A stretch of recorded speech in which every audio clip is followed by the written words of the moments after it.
Fala pessoal, vamos nessa, mais um vídeo aqui no canal para explicar toda a questão envolvendo o possível, mas para mim cada vez mais improvável adiamento da partida contra o Palmeiras e se é possível o Flamengo tentar o adiamento do jogo contra o Independiente Del Valle e o que o Flamengo pode fazer caso não seja possível para ter um time mais forte nessa partida pela Libertadores da América no dia 30, tá? Então eu vou falar sobre esses três aspectos neste vídeo aqui, tá? Então fique ligado.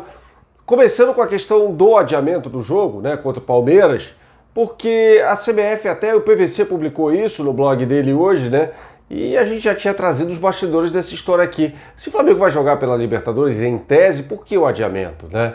Então é cada vez mais improvável, a gente trouxe um vídeo aqui neste canal, por duas vezes o secretário-geral da CBF, uma vez numa entrevista à Rádio Bandeirantes, numa outra, a ESPN Brasil, disse que não, que o Flamengo vai para o jogo, então ele fala pela CBF, ele é o principal porta-voz da CBF, o Walter Feldman, então assim, é muito improvável que haja um adiamento. O Flamengo entrou no STJD com uma ação pedindo o adiamento da partida, aí sim pode haver um deferimento disso aí.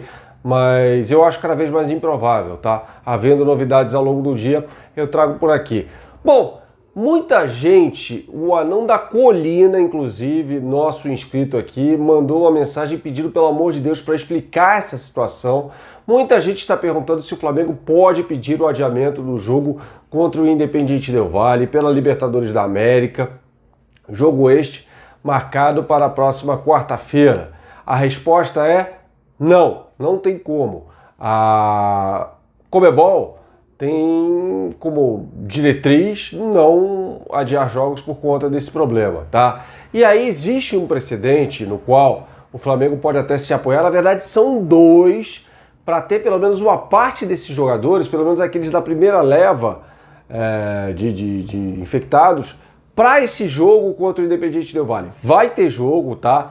Inclusive a Conmebol fala assim, pô, a gente deu a oportunidade dos clubes até o dia 18 de setembro inscreverem mais jogadores, né?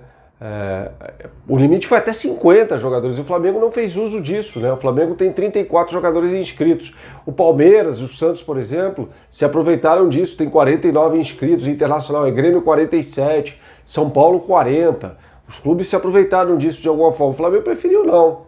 Recebeu essa notificação, todos os 32 clubes que disputam a Libertadores receberam, o Flamengo achou por bem não inscrever mais ninguém. Tá no direito dele, mas poderia usar nesse momento, né? Mas vamos lá, o Flamengo vai se apoiar em dois precedentes dessa Libertadores da América para tentar colocar alguns jogadores em campo, daqueles que testaram positivo lá no Equador. Esses casos eu acho mais prováveis. Por quê?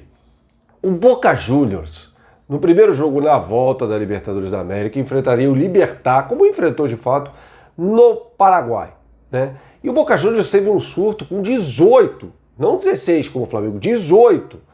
E o Boca alegou que esses jogadores ainda estavam infectados, mas não transmitiriam mais a doença para ninguém.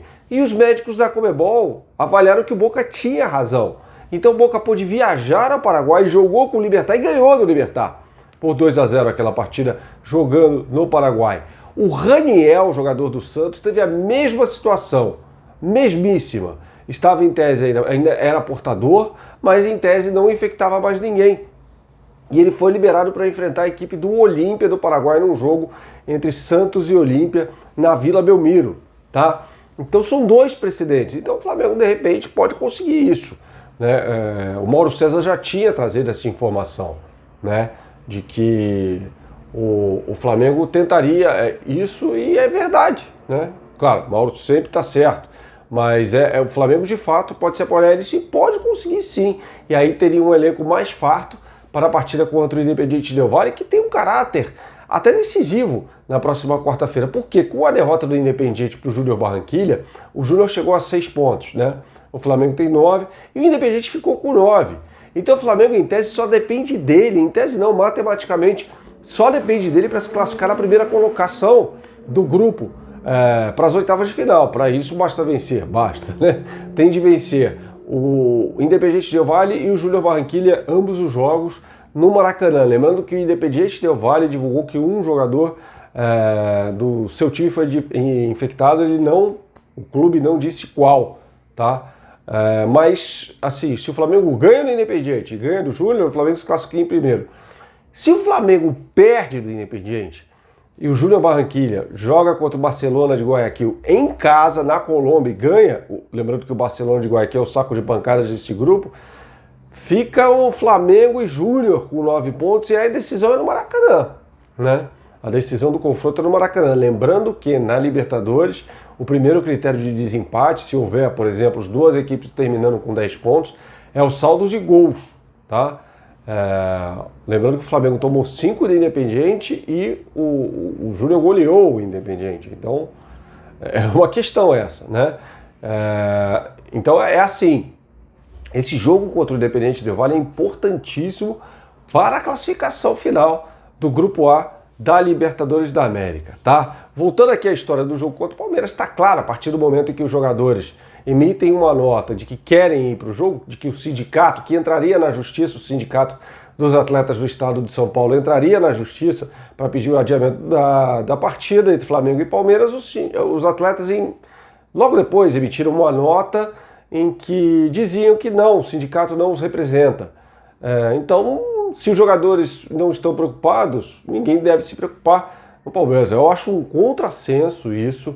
Os jogadores deveriam estar preocupados sim, porque eles têm família. Os dirigentes deveriam estar preocupados sim. Aliás, membros da comissão técnica deveriam estar preocupados sim. Não só técnico, preparador físico, bem como massagista, roupeiro.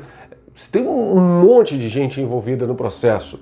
Não é só o jogador que vai entrar em campo. Então eu acho uma temeridade do ponto de vista sanitário a realização desse jogo, né? Mas volto a dizer aqui, se a CBF cravar como a informação que eu tenho que deve... A CBF vai cravar que haverá o jogo, né? Quem pode adiar nesse momento o jogo é a Justiça Desportiva, na figura do Superior Tribunal de Justiça Desportiva, o STJD. A CBF não, a CBF vai marcar o jogo, tá? Pelas palavras do secretário-geral Walter Feldman, a gente já tem certeza de que isso vai acontecer, tá? Mas digo aqui que é uma temeridade do ponto de vista sanitário. Mas o Palmeiras já jogou contra o Goiás com 15 desfalques, e por sinal o Palmeiras deu vexame e não ganhou do Goiás nessas circunstâncias jogando em casa, né? O Palmeiras não está jogando bem. Ao longo dos dias até o jogo eu vou trazer um vídeo com informações, talvez até mais um, né? Com informações sobre esse time do Palmeiras, que mesmo com seus titulares, assim, não mete medo. Acho que o Flamengo, mesmo nessas condições, pode fazer um jogo bem digno contra a equipe alviverde na casa do adversário no Allianz Parque, tá bom? O time treinado pelo Vanderlei Luxemburgo. Ao longo dos dias a gente vai trazendo mais informações sobre isso. Espero ter tirado a dúvida em relação a essa questão do jogo da Libertadores, beleza? Valeu, pessoal, um abração, tchau, tchau.